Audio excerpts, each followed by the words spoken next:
하나님 은혜와 축복 우리 성도님들에게 넘치기를 원합니다. 이제 이곳 개봉동 성전에서 오늘 마지막 주일 예배는 마지막입니다. 그리고 금요일 날 새벽까지 이곳에 있게 되고 금요일 저녁에 이제 이전한 곳에서 철학 기도를 하게 됩니다. 하나님께서 지금까지 인도해 주신 하나님께 감사를 드립니다. 하나님은 이스라엘 백성들을 구름 기둥과 불 기둥으로 인도하신 것처럼 우리를 하나님께서 지금까지 인도해 주셨습니다. 우리 교회가 이름이 서광교회인데 제가 개척할 때 개척일 전에 처리하면서 하나님 교회 이름을 뭐라고 지을까요 생각하는데 서울과 광명을 복음화하자 그래서 첫 자를 따서 서광이라고 지었습니다. 그래서 하나님은 내 기도를 응답해 주시고 광명시에서 개척을 해서 14년 있다가 15년 차에 여기에 교회를 졌어요. 그리고 그래서 서울로 왔고 광명서 15년 서울에서 21년 있다가 또다시 광명으로 고향으로 돌아갑니다. 그래서 하나님께서 서광이라고 졌더니 그 글자 그대로 하나님께서 인도해 주신 것 같습니다. 그래서 서광이라서 광명하고 서울만 있는 거예요. 뭐 서경에 있으면 또 경기도 어디 저쪽으로 갔을지도 모르는데 오늘은 네가 복이 있도다 라는 제목으로 함께 말씀을 상고하고자 합니다. 이 복 있는 사람의 기준은 사람들은 복이 있다라는 것을 어떤 일이 잘 되거나 돈을 많이 벌거나 또 출세를 하거나 지위가 상승하거나 무엇이 잘 되면 그 사람 복 받았어 이렇게 말합니다. 근데 성경에서 이야기하는 복 있는 사람은 다릅니다. 시편 1편에 보면 복 있는 사람은 이라고 말했어요. 어떤 사람이냐?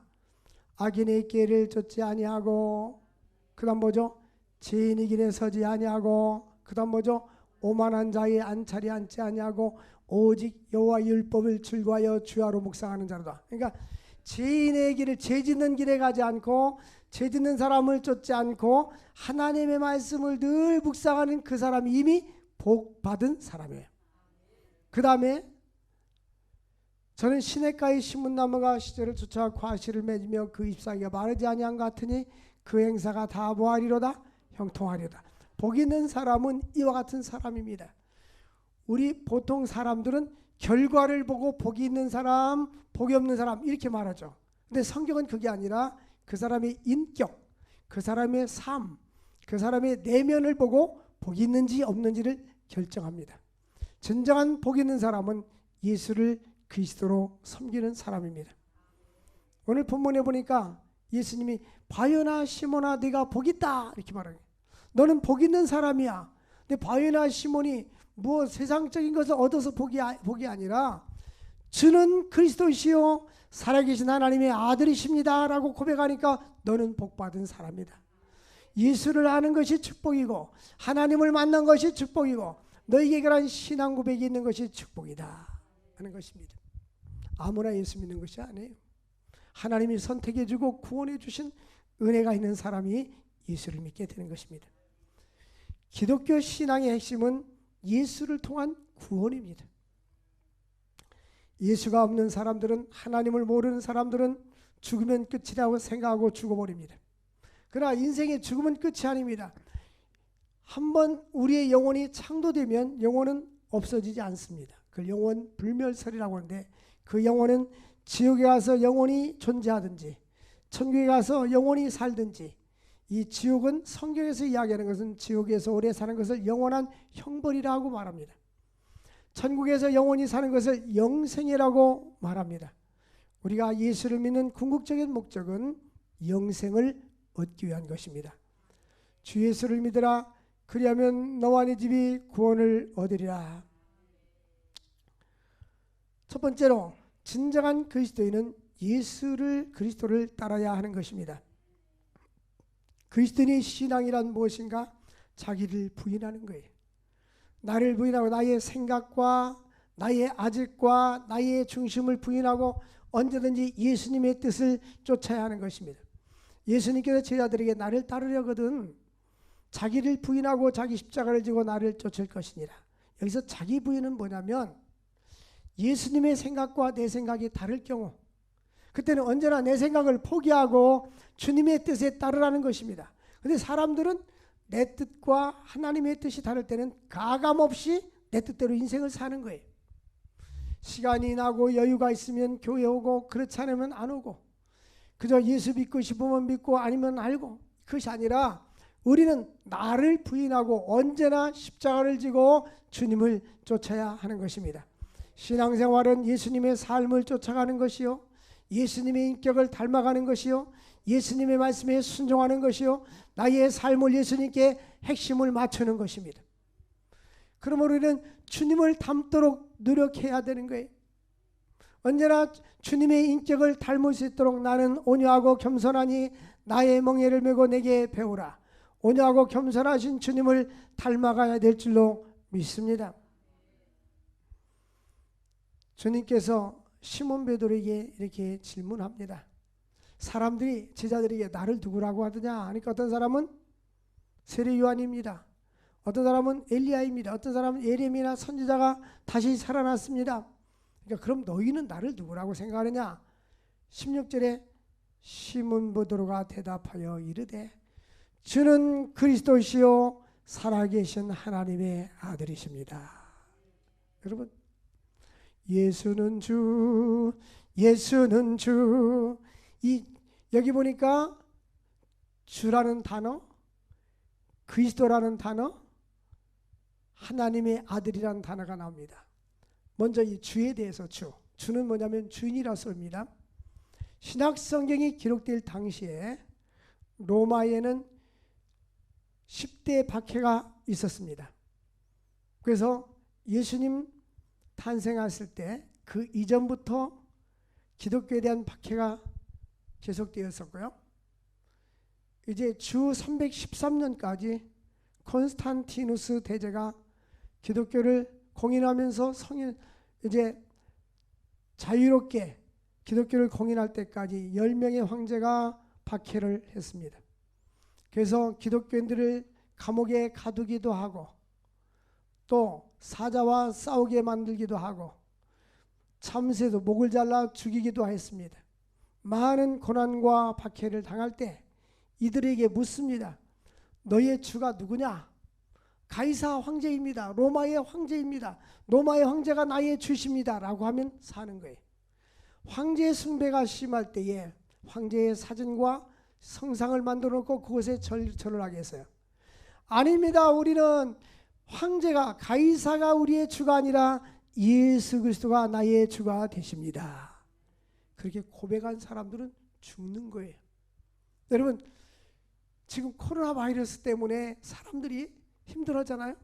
뭐 교회도 안 나오고. 근데 어떻게 예수를 주라고 고백하면서 그렇게 할 수 있겠어요? 초대교회 교인들은 내가 죽는다 할지라도 예수는 나의 주가 되십니다. 얼마 전에 제가 말씀한 것처럼 칼빈대학교 재단 이사하다가 금년 초에 돌아가신 목사님이 계세요. 그분이 6.25 전쟁 때에 장교였는데 그때는 목사가 아니었었어요. 전쟁이 나서 포로가 됐는데 적군이, 북한 공산당 장교가 총뿌리를 딱 겨루면서 너는 이제 죽는 거 외에는 할 일이 아무것도 남아있질 않아. 그 옆에 이제 무전병이 있었는데 내가 마지막 하고 싶은 말 있으면 해봐라. 근데 이분이 하늘 가는 밝은 일이 찬양을 부른 거예요. 하늘 가는 밝은 길이 내 앞에 있으니 찬양을 듣더니 공산장교가 총뿌리를 딱 제끼더니 뒤로 돌아서더니 자기 밑에 있는 사람들을 막 꽝땅땅땅땅 다 죽이더래요. 그래서 우리 아버지가 장로였는데 우리 같이 내려가자. 그 사람 같이 남쪽으로 내려온 거예요. 그래서 그 후로 그분이 신학교 공부해가지고 목사님이 돼서 성남에서 크게 목회하시다가 은퇴하고 돌아가시 전에 칼빈 대학교에다가 1억 그 장학헌금 내고 그리고 세상 떠났어요. 근데 그분이 그렇게 했는데 설교하는 목사님이, 돌아가신 설교하는 목사님이 그분 간증을 대신한 거예요. 여러분 혹시 전쟁이 일어나서 포로가 되면 죽을지 모르니 꼭 하늘 가는 밝은 일이 찬송을 외우시기 바랍니다. 그러니까 그 사람이 감동을 받은 거예요. 감동을. 우리 믿음의 사람들은 죽음의 위기가 온다 할지라도 예수만큼은 붙잡아야 돼요. 하나님을 붙잡아야 돼요. 코로나 바이러스 뭐가 두려워요? 우리는 하나님을 믿는 거예요. 살아도 주를 위해서 살고 죽어도 주를 위해서 죽는 거예요. 생명은 하나님께 속한 것입니다. 시몬 베드로야, 너는 복이 있다. 저와 여러분 모두가 다 예수를 깊이 알고 예수를 만나고 예수님을 체험하고 예수님이 사람이 될 수 있는 은혜가 있기를 주의 이름으로 축원합니다. 그리스도를 고백한다는 것은, 내가 예수가 주라고 고백한다는 것은 말로만이 고백이 아니라 나의 삶을, 예수님을 닮아가는 삶을 살겠다는 신앙 고백이 내포되어 있는 것입니다. 그러므로 궁극적으로 우리는 예수님을 닮아야 되고 예수님을 따라가야 되고 예수님의 삶을 본받아야 되는 것입니다. 신앙은 예수를 믿고 죄와 죽음으로부터 해방되는 것입니다. 그리고 영원한 부활을 소망하면서 사는 것입니다. 우리 그리스도인들은 예수와 함께 이 땅에 있다가 영원한 천국의 승리에 이르게 되는 줄 믿습니다. 그것이 복음에 대한 응답이고 하나님의 약속에 대한 신뢰인 것입니다. 근데 왜 예수 믿으면서 어떤 사람은 이렇게 기쁨이 없어요? 패전병 사춘처럼 예수를 믿어요? 예수 믿으면 기쁘잖아요. 기쁘고 기쁘도다. 그 다음 뭐죠? 항상 기쁘도다. 여러분 항상 기뻐야 정상인데 보통은요 기쁘고 기쁘도다, 가끔 기쁘도다. 어떤 사람은 기쁘고 기쁘도다, 어쩌다 기쁘도다. 우리는 주 안에서 항상 기뻐할 수 있기를 바랍니다. 예수님의 나의 주가 되시고 내가 예수를 믿을 수 있고 하나님의 영원한 나라를 우리에게 준비되었다는 게 얼마나 축복이에요. 유엔 세계보건기구에서 인구 동향에 대해서 보고했는데요. 어저께 보니까 지금 70억이 넘는 인구가 있는데 장차 50년, 100년 지나면 인구가 20억이 준대. 오히려 인구가 계속 폭발적으로 늘어야 되는 인구가 준대. 그 이유는 뭐냐? 질병. 지금 코로나 바이러스로 인해서 엄청나게 죽잖아요. 아프리카 같은 데는 대책이 없습니다. 어린아이들, 초중고등학교 애들 약이 없어요. 걔네들은 병원도 못 가요. 진단도 내릴 수도 없어요. 그냥 죽어가는 거예요. 말라리아로도 많이 죽어갔는데 1년에 아프리카 지역에서 어린아이들이 70만 명이 말라리아로 죽었는데 유엔에서는 이제 금년에 말라리아 퇴치하기 위한 그 전략을 세우고 선포를 했는데 말라리아보다 코로나가 생겨가지고 꼼짝 못하는 거예요. 그보다 더 엄청난 많은 인구들이 죽어가고 있어요. 지금 코로나 바이러스로 인해서 세계 인구 중에 100만 명 이상이 사망했잖아요. 얼마나 더 사망할지, 얼마나 더 갈지 몰라. 이 코로나가 언제 끝날지. 저는 중세 때에 그 페스트병, 우리나라 말로 혹사병이 걸렸을 때에 유럽 인구가 7,500만 명인데 2,500만 명, 3분의 1이 3년 내로 3분의 1이 사망을 했어요. 그런데 이게 200년 동안 없다가 어디서 불쑥 나오고 없다가 불쑥 나오고 200년 동안 지속됐어요. 지금 아무도 예측할 수 없는 이러한 일들이 우리에게 벌어졌어요. 하나님의 시계 속에서 하나님의 방법 속에서 하나님만이 해결할 줄로 믿습니다. 우리는 그러므로 이 땅에서 언젠가는 이 세상을 떠나지만 영원한 하나님 나라가 우리에게 예비됐다는 것을 우리는 감사해야 될 줄로 믿습니다. 마태복음 6장 32절부터 33절까지 보면 무엇을 먹을까 마실까 염려하지 마라. 이는 다 하나님 믿지 않는 이방인들이 구하는 것이라. 너희 하나님 아버지께서는 모든 것이 너희에게 있어야 될 줄을 아시느니라. 코로나가 길어지면 나 뭐 먹고 살지? 난 어떻게 살지? 걱정하라겠어요? 하지 말라겠어요? 하지 말라겠어요. 그런데 걱정이 돼요? 안 돼요? 돼요. 왜 돼요? 그냥 되니까. 그냥 되니까. 예수님 있잖아요. 저 날아다니는 새를 봐라. 심지도 않고 거둬들이지 않고 창고에 모이지도 않느냐? 저 들의 백합화와 꽃을 보라. 길쌈도 아닌데 하나님이 아름답게 하지 않느냐. 근데 너희는 더 귀한데 왜 염려하느냐. 근데 염려는 내가 하고 싶어서 하는 거예요. 하나님은 하지 말라고 했어요. 하늘의 아버지께서 이 모든 것이 너에게 있어야 될 줄을 아시느니라. 하나님이 다 알고 계시고 하나님이 다 역사해 주시는 거예요. 그러므로 마태복음 6장 33절에 너희는 먼저 그 나라와 그 일을 구하라. 그리하면 이 모든 것을 너희에게 더하여 주시리라. 순서가 하나님의 뜻대로 사는 것을 추구하고 살라는 거예요. 그럼 이 땅의 모든 것을 너희에게 더 주신다. 약속해 주셨습니다. 그러므로 예수를 믿는 사람들은 바로 먼저 내가 구원받았으니, 교회는 모이는 교회와 흩어지는 교회입니다. 모여서 하나님께 예배를 드리고 흩어져서 파송, 내가 믿는 예수를 증거해야 되는 거예요. 그래서 예수님께서 지상명령인데, 지상명령은 가장 큰 명령입니다. 너희는 가서 모든 족속으로 제자를 삼아 아버지 아들과 성령 이름으로 세례를 주고 내가 너희에게 분부한 모든 것을 가르쳐 지키게 하라.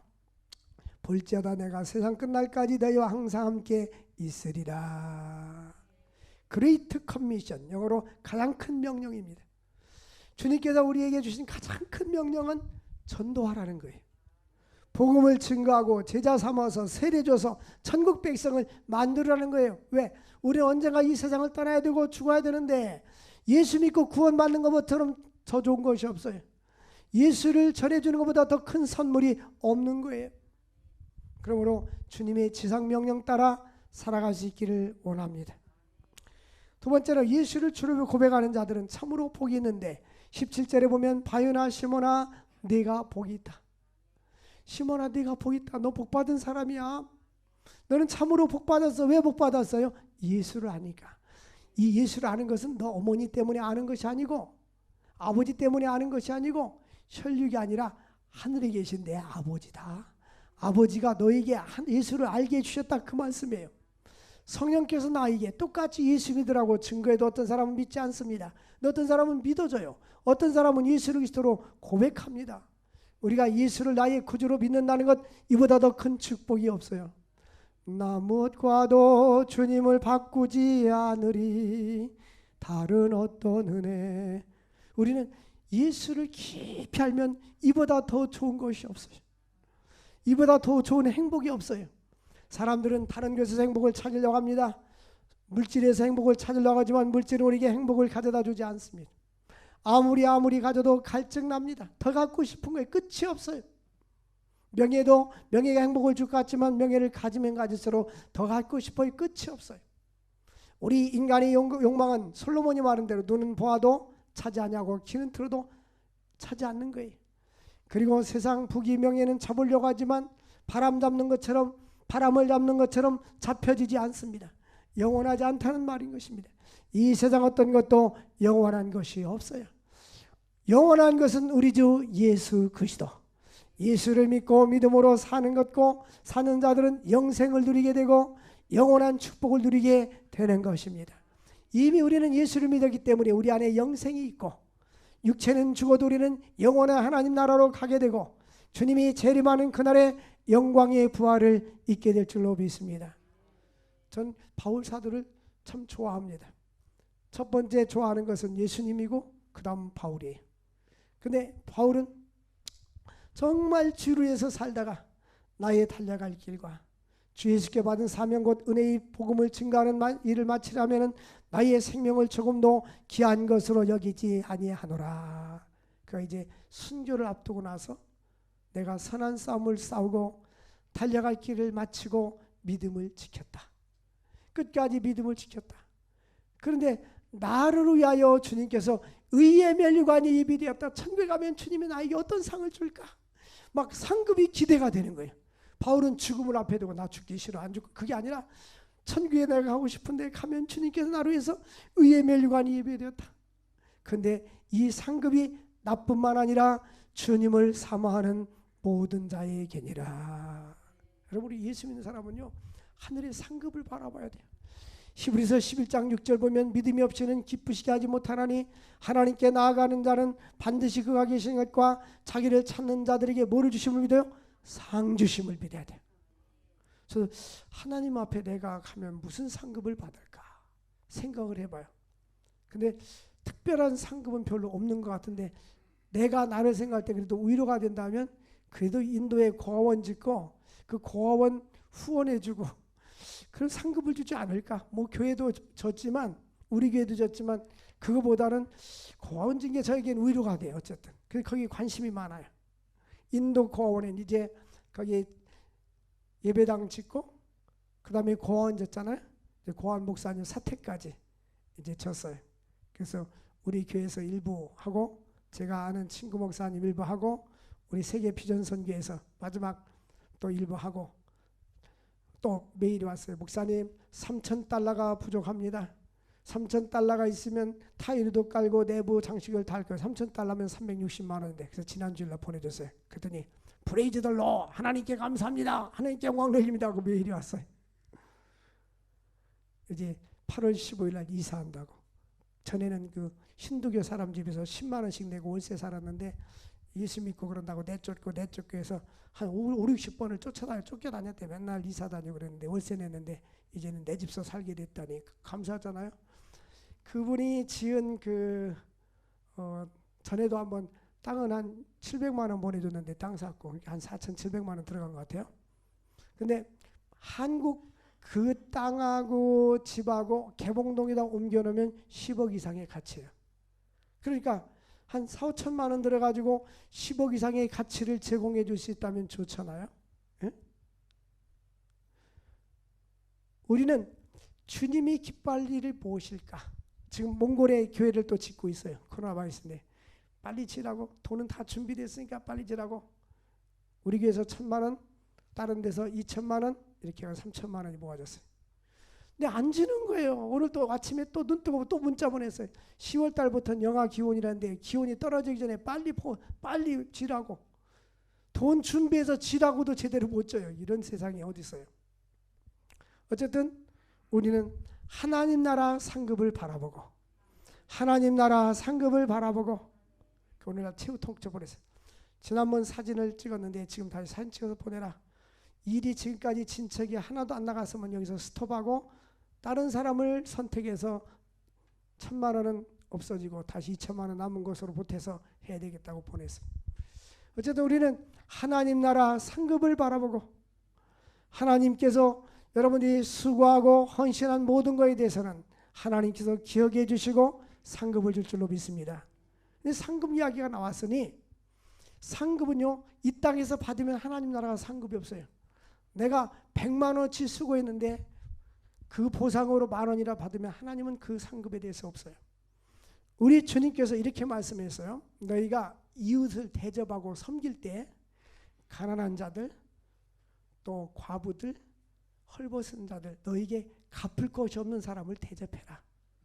그러면 하나님이 대신 너를 갚아주리라. 내가 저 사람한테 부페를 대접했는데 나 그때 부페 대접했는데 5만 원짜리 부페를 대접받았는데요. 고마워서 딴 건 못하지만 짜장면을 대접할게요. 짜장면 대접해. 그러면 하나님 볼 때는 똔똔이에요. 사람 볼 때는 나는 5만 원짜리 대접은 저 사람은 7천 원짜리 짜장면에서 난 4만 3천 원 내가 손해봤네. 그건 자기 생각이야. 하나님 볼 때는 똑같아. 제가 왜 이 말씀 뭐냐면 하나님의 일을 할 때는 계산적으로 하면 안 되는 거예요. 반대급부를 생각해서는 안 되는 거예요. 주님이 나에게 생명을 주신 것도 감사하고 은혜 주신 것도 감사하고 나를 써주시는 것도 감사하고 주님 앞에는 헌신이 헌신. 그리고 주님께서 나의 삶에게 축복의 주를 우리는 기대해야 되는 거예요.